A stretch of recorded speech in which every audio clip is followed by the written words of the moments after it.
त्याच्यात अपडेट करतोय, कॉल आलेला ट्रेस करा हे सांगितलंय मी आता आमच्याला, किंवा ठीक आहे एखादा भीमनगरमधून कॉल आलाय त्याच्या बाजूचं कोणतं हॉस्पिटल त्याला सजेस्ट करा. आम्ही शिकतोय आणखीन काही आयुष्याच्या शेवटपर्यंत शिकत गेलं तर विद्यार्थी हा कायम असतो, कारण जसं पॉप्युलेशन वाढेल तसतशा अडचणी वाढतात, सगळ्या गोष्टी आहेत आणि आम्हाला मर्यादा आहेत. 15-20% गव्हर्नमेंटचं इन्फ्रास्ट्रक्चर आहे, चाहे सरकार कुठलं आलं तरी सगळ्या गोष्टी डेव्हलपमेंट व्हायला विकसित आणि विकसनशील याच्या प्रक्रियेमध्ये आम्ही अडकलेलो. त्यामुळं 85% हॉस्पिटल ही प्रायव्हेट आहेत, त्यांच्याकडून काम करून घेणं आमचं स्किल आहे. आज ते खुश आहेत, आतापर्यंत हे नव्हते परंतु आता ते खुश आहेत की साहेब 25% वगैरे बऱ्यापैकी वाढलं, तुम्ही आता आम्हाला कुठल्या विना झंझट काम सांगू शकता, आम्ही ऐकणार. अशा पद्धतीत त्यांचा आज तरी आहे. त्यामुळं माझी विनंती की आता इथून फोकस करा, सामान्यातल्या सामान्य माणसाला आपल्याला न्याय कसा देता येईल, त्याला उपचार कसा करता येईल.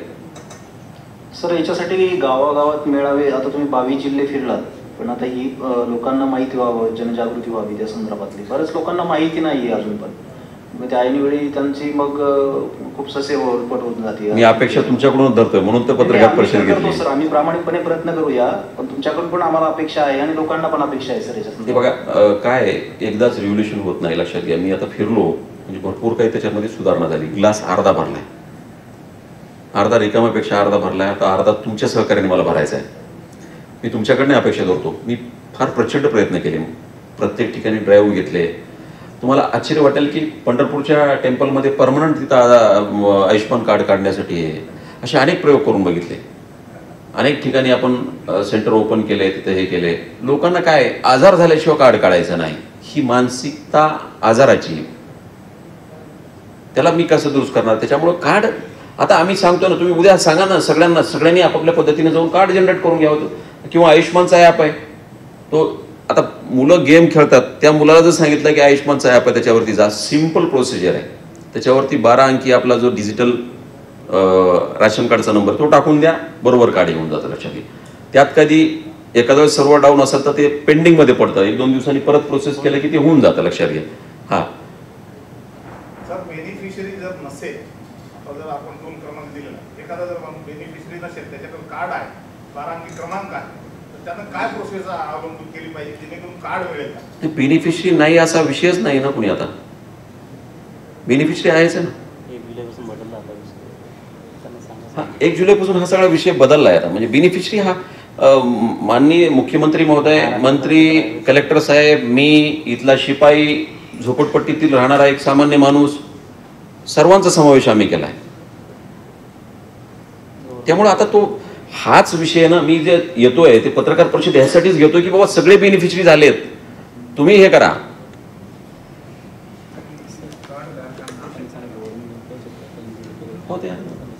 गव्हर्नमेंट एम्प्लॉई, टॅक्स पेयर सगळेच, म्हणजे आता कुणी ठेवलंच नाही आपण. सर, कार्ड धारकांना रुग्णालयात बरोबर सर्व्हिस मिळत नाही आणि ते नाही आमच्याकडे असं म्हणतात, कारण त्यांना माहिती आहे का आपल्याला हे पैसे लवकर मिळत नाही, म्हणून ते उपचारापासून लोकांना वंचित. हे कधीच आहे 1 जुलैच्या नंतरचा काय पूर्वीचा 1 जुलैच्या पूर्वीचा विषय संपला. आज माझे हॉस्पिटलचे प्रतिनिधी, मी तुम्हाला एक सांगू, ते गेल्या वेळेस ते भरपूर बोलले उठून, म्हणजे की असं आहे वास आहे. आता आज एकही माणूस, एक जणही म्हटला नाही की साहेब आमचं क्लेम पेंडिंग आहे किंवा आम्ही डिनाय करणार आहे किंवा काय. आता मी सक्तीने अंमलबजावणी करण्यासाठी आलोय. आता तो विषय इतिहास, तुम्ही अशी केस असेल तर तुम्हाला टोल फ्री नंबर दिला, त्याच्यावरती द्या, माझा मोबाईल नंबर तुम्ही पाठवा मला, माझा व्हॉट्सअप ग्रुप आहे माझा सगळ्या आमच्या BCचा. एखादी केस अशी दिवसभरातून एखादी केस येते की साहेब काहीतरी टेक्निकल एरर आहे वगैरे, असं तुम्ही पाठवता, मी 2 मिनिटात पाठवतो, 20-25 मिनिटात ती सॉर्ट आउट होऊन येते माझ्याकडे की नाही सर असं MCOचं कोऑर्डिनेशन झालं नाही किंवा काय. रिक्वेस्ट आहे का रुग्णालयावर आपल्याकडनं काहीतरी थोडंसं वचक ठेवायला पाहिजे. वचक असल्याशिवाय काम होतं का मला सांगा. वचक आहे माझा, काय कुठं कमी पडतो का मी. माझा पूर्वानुभव आहे ना, मुख्यमंत्री वैद्यकीय सहायता कक्षातला प्रॅक्टिकल अनुभव म्हणून इथं हे केलंय. अहो विचार करा, पॅकेज वाढवण्यासाठी काय करावं लागतं मला लक्षात घ्या. आणि परमनंट कमिटी करतोय की दरवर्षी पॅकेज आणि प्रोसिजर्स ऍड होण्यासाठी 1 लाख लोकांनी लाभ घेतला इथं लास्ट फायनान्शियल इयर मध्ये. औरंगाबाद जिल्ह्याच्या 260 कोटी रुपये. 260 ना. बेनिफिशरी किती आहे, किती रक्कम आहे?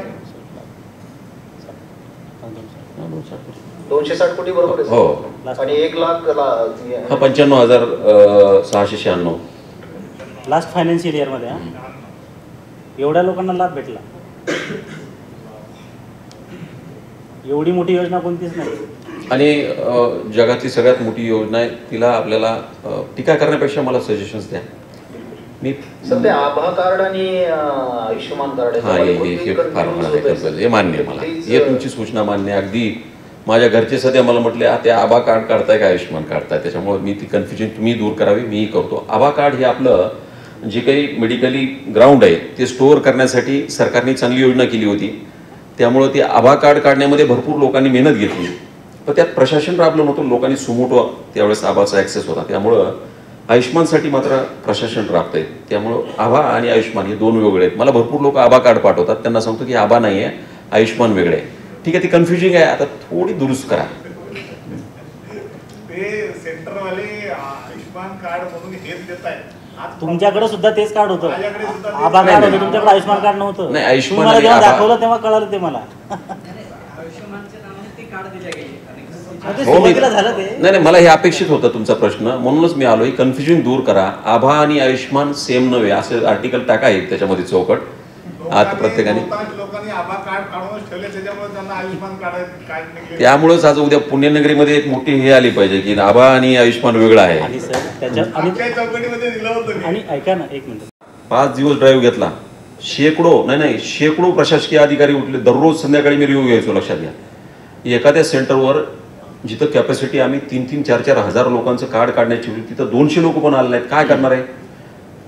मी अपसेटच होता. मी थर्ड अगदी बॅलन्स करतो. लक्षात घ्या, आता हा विषय इतिहास जमा झालाय. कार्ड लोकांनी काढून घ्यावे. किती त्याच्यातला एक पॉइंट असा आहे की जे कार्ड आपण म्हणताय, आपल्याकडे जे जवळपास 5 लाख कार्ड आहे, 25 लाख लाभार्थी, 5 लाख कार्ड आहेत, त्याच्यातले बहुतांश कार्ड हे जोडलेलेच नाही. आता माझ्याकडे रेशन कार्ड आहे, मी जर ऑनलाईन टाकलं तर नॉट बेनिफिशरी असा होतो. 100% हा प्रश्न मी तुम्हाला त्यावेळेस विचारला होता. मी याला जबाबदार तुम्हीच लोक आहात. त्याचं कारण आहे की याच्यामध्ये 2 मिनिट ऐका माझं, मी अभ्यासपूर्ण बोलतोय. माझं व्हाईट राशन कार्ड आहे, मी कधी अपडेटच केलं नाही. माझं कार्ड कसं होणार आहे? मी 2 महिन्यापूर्वी मी स्वतःचं कार्ड अपडेट केलं आणि कार्ड जनरेट झालं माझं. लक्षात घ्या, प्रश्न असा आहे की लोकांनी KYC करायचं एवढं कळत नाही. 5 वर्षामध्ये कार्ड अपडेट करावं लागतं, आधार कार्ड आणि राशन कार्ड. हे कुणी करतच नाही आहे. यामध्ये 15% लोकांचे कार्ड अशा पद्धतीने अडकलेत, त्याला काहीच करू शकत नाही. ही मेंटॅलिटी आहे. नवे कार्ड काढलेले आहेत सर, आता नवे कार्ड आणि ऑनलाईन झालेले कार्ड आहेत, परंतु नॉट बेनिफिशरी असा ऐका मान्य आहे तुमचं. 12,50,00,000 लोकांचं आपण अपडेटेशन चालू, 9,62,00,000 लोकांचं आपण अपडेट केलेत. लक्षात घ्या, 3 कोटी लोक राहिलेत. त्यामध्ये सर्वस्वी सरकार जबाबदार नाही. 9,62,00,000 जे 3 कोटी लाभार्थी होते, 3 कोटी समथिंग PMJYचे, त्यामध्ये 6 कोटी 6.5 कोटी आम्ही ऍड केले, ते सिस्टममध्ये आलेत. आता काही लोकांनी पुढे यायला पाहिजे. आणि काय आता तुम्हाला सांगतो, मॅच आहेत. काही नाव श्रीधर आहे, कुठं श्री आहे, असे खूप आहेत. ती KYC करताना थोडंसं हे करताना किंवा राशन कार्ड अपडेट करताना थोडं डेटा घेतला होता, हा आपण 2011चा डेटा घेतलेला होता. 2011 पासून आतापर्यंत भरपूर त्याच्यात ऍड झालेला आहे. ते नवीन बेनिफिशरी त्याच्यात तुम्ही समाविष्ट करतो म्हटले होते मागच्या मीटिंग केले ना. नाही झाले सर. आता कार्ड आता आम्ही जरी चेक केलं तर आता ते ऑनलाईन बेनिफिशरी दाखवत नाही. आता हे जे नवीन झालेत हे काही आता 2011चा डेटा हा सगळा विषय संपलाय. तुम्हाला एक परिपूर्ण माहिती सांगतो तुम्हाला. White ration card, orange card आणि येल्लो कार्ड ह्याच्या व्यतिरिक्त काहीच नाही. हा डेटा आम्ही सेंट्रलमधून NIC कडून प्राप्त करून घेतला, जो व्हाईट नव्हता तो. त्यासाठी विशेष परवानगी घेतला आणि तो डेटा घेऊन आम्ही सातत्याने अपलोड करतो. जे हायर टॅक्स पेअर वगैरे जे होते त्यांनी कधी अपडेट केलं नव्हतं, काही जणांनी राशन कार्डच काढलेलं आहे. तरी डेटा बराचसा घेतला आणि तो अपलोड केलाय. आता 80-85% लोकांचे कार्ड अपडेट आहेत. आता 15% हा मेंटॅलिटी आहे, ती त्या पद्धतीनं माझ्याकडे बोट दाखवण्याची गरज नाही. जिथं थांबलं तिथं मला सांगा. मी आता मी एक तुम्हाला माझा टोल फ्री नंबर देतो. ज्यांना उपचार मिळणार नाहीत त्यांनी त्या टोल फ्री नंबरवरती कॉल करायचा आणि तिथं हे करायचं. तुम्ही DC बघू नका, मलाही बघू नका. कॉल सेंटर अतिशय चांगल्या पद्धतीनं 100 मुलांचं कॉल सेंटर आहे. 100 मुलांचं पहिल्यांदा इतिहासामध्ये 62 लोक आता त्याच्यावरती बसलेत, बाकीचे लोक आम्ही बसवतोय. त्यामुळं मला वाटतंय चांगल्या गोष्टीचं तुमच्या सूचना मान्य आहेत, परंतु मी फार तटस्थ आहे. लक्षात घ्या, मी सुरुवातीला आलो त्यावेळेस मी सांगितलं होतं की खरंच ह्या योजनेमध्ये त्रुटी आहेत. जी लोक अभ्यास होते त्यांना सांगितलं अभ्यास त्रुटी आहेत. त्या त्रुटी विचारण्यासाठी त्या दुरुस्ती करण्यासाठी मी तुमच्याकडे आलोय. तुमचे सजेशन्स पण आता कार्ड हा विषय बऱ्यापैकी त्यात जमा झाला. कारण काय माहिती का, लोकांना मी कार्ड काढण्यासाठी 22 जिल्ह्यात फिरलो, परंतु लोकच समोर येत नसतील. कारण काय, आजारी झालं की कार्डची आठवण येईल लोकांना. मग पुन्हा OTP, 5 OTP होते, 2 OTPवर आणलं. नाही साहेब 2 नाही 1 आणा. अरे बाबा, काही प्रॉब्लेम्स असतात ना सिस्टममध्ये, काही वेळेस सर्व्हर डाऊन असतात, डिलिबरेटली 2 OTP ठेवलेत. एवढं सुलभ नाही ठेवलं, नाही हे केलं तर कुणी कुणाचे आयुष्यमान कार्ड काढेल. त्यामुळे हे सगळ्या गोष्टी थोड्याशा आहेत. मला वाटतं आम्ही खूप सुलभता केली आहे. त्यात एरर आला तर परत तुम्ही सांगा की साहेब अशाचे एरर आहेत. आणि हे शिधापत्रिकाचं जे डिपार्टमेंट आहे तुमचं, त्यांच्याशी रिलेटेड आहे बरं का. आम्ही छोटी माहिती, आमच्याकडे डायरेक्ट माहिती काय, आम्ही लोकांकडून कुठला तरी सोर्स, आम्हाला सोर्स NIC आहे, आम्हाला फूड सप्लाय डिपार्टमेंट आहे, त्यांच्याकडनं घेतलंय. त्याच्यामध्ये नावामध्ये इतके फरक आहेत की बस बघायचं काम नाही. त्यामुळे ते KYC वगैरे अपडेट होत नाही किंवा राशन कार्ड अपडेट होत नाही. मी कित्येक फरक दाखवतो, भरपूर लोकांना दाखवले मी. नाही साहेब काय मग शिरूभाऊ म्हणतात आम्हाला, ते श्रीहरीला शिरूभाऊ म्हणतात, काय बोलायचं तर मला हे मेंटॅलिटीला. हे सगळं असं आहे. हे नंबर घ्या, 1800-233-2200. हा आमचा टोल फ्री नंबर आहे आयुष्यमानचा. 1800-233-2200. लाईन बिझी येणार नाही, कारण एक्स्ट्रा लाईन सोडलेल्या आहेत आणि सगळे सिनियर सगळ्या चांगल्या पद्धतीचे कॉल सेंटरवर बसवलेत आम्ही. जितक्या आज आम्ही या भागातला आढावा घेतला. मुळामध्ये राज्याची, मराठवाड्याची राजधानी आणि राज्याचं एक सगळ्यात मोठा पाठ की जिथं विदर्भ, मराठवाडा आणि काही अंशी पश्चिम महाराष्ट्रातला, खानदेशातला भार इथल्या आरोग्य यंत्रणेवरती येतो. त्यामुळं छत्रपती संभाजीनगर इथल्या हॉस्पिटलवरती, इन्फ्रास्ट्रक्चरवरती आमचं जास्तीत जास्त लक्ष असतं. त्यामुळं महात्मा ज्योतिबा फुले जनआरोग्य योजना, प्रधानमंत्री जनआरोग्य योजना एकत्रीकरण करून आयुष्मान भारत नावाची जी योजना आहे, दरम्यानच्या काळामध्ये माझी निवड झाल्याच्या नंतर नोव्हेंबर महिन्यामध्ये पहिली बैठक याच ठिकाणी घेतली होती आणि बैठकीतून आउटपुट द्यावा म्हणून तब्बल 22 जिल्ह्यांचा दौरा करून सामान्य माणसाला उपचाराभावी किंवा पैशाभावी मरता कामा नये, त्याकरिता प्रॅक्टिकली जे काही चांगलं करता येईल, योजनेतल्या अनेक त्रुटी होत्या त्या सगळ्या त्रुटी दुरुस्त करून महाराष्ट्रातल्या 12.5 कोटी जनतेचा, अर्थात शुभ्र शिधापत्रिका, केशरी आणि पिवळी या तिन्हींचा समावेश या योजनेमध्ये झाला. आता पूर्वी यायचो ते कार्ड जास्त काढा असं म्हणायला यायचो, पण आता मी लाभ जास्त घ्या हे सांगण्यासाठी आपल्याकडे आलोय. त्यामुळे तुमच्या माध्यमातून लोकांना थोडंसं जागरूक करून याचे कार्ड जास्तीत जास्त जनरेट कसे करता येईल हा प्रयत्न तुम्ही करा. कारण त्यामध्ये जिल्ह्यामध्ये 29-30% कार्ड काढलेत, 70% कार्ड काढणं बाकी आहे. आता याच्यामध्ये प्रशासनाची काही चूक नाही. गेल्या वेळेस मी प्रशासनावर नाराज होतो, त्यानंतर याच ठिकाणी बैठक घेऊन आम्ही 5 दिवस कंटिन्यू या शहरामध्ये ड्राईव्ह घेतला. कॉर्पोरेशनने या मोहिमेमध्ये अतिशय चांगला सहभाग नोंदविला. परंतु लोकच जर कार्ड काढण्यासाठी येत नसतील तर त्याला प्रशासन काय करणार. ठीक आहे, असो. आता कार्ड काढण्याची जबाबदारीतून आम्ही बऱ्यापैकी मुक्त झालो. लोकांनी तो अवेअरनेस वाढवावा, स्वतःचं मोठं यावं. स्वतःच्या मोबाईलमध्ये ॲप्लिकेशन आहे आयुष्मान ॲपचं. 34.30 लाभार्थी इथले आहेत, त्यापैकी 8.5 लाख 8,33,000 लाभार्थ्यांनी कार्ड काढलंय आणि 25,46,000 लोकांचं कार्ड काढणं बाकी, म्हणजे 24-25% काम झालं इथं आणि 76% काम बाकी. आणि सातत्याने व्हाईट राशन कार्ड आणि जे नसलेले लाभार्थी ते अपडेट होणं चालू, त्याच्यामुळं हा आकडा फ्रिक्शॉट होतोय. तर असो, परंतु ज्यावेळेस मी सुरुवातीला आलो त्यावेळेस मी आपल्याकडे घेऊन आलो होतो, तर बऱ्याच पत्रकारांनी मला प्रश्न विचारले होते की आयुष्मानचं कार्ड चालत नाही, याला कोणी दाद दिली जात नाही. तो विषय आता निकाली निघालाय. कालच्या 1 जुलैपासून प्रॅक्टिकली प्रधानमंत्री जनआरोग्य योजना आणि महात्मा ज्योतिराव फुले जनआरोग्य योजना एकत्रीकरण करून आयुष्मानचा 5 लाख रुपयाचा लाभ हा महाराष्ट्रातल्या प्रत्येक नागरिकांना हा त्याचा फंडामेंटल राईट झाला. लक्षात घ्या, कारण सस्टेनेबल हेल्थ पॉलिसी आल्याशिवाय देशामध्ये विकास साध्य होणार नाही.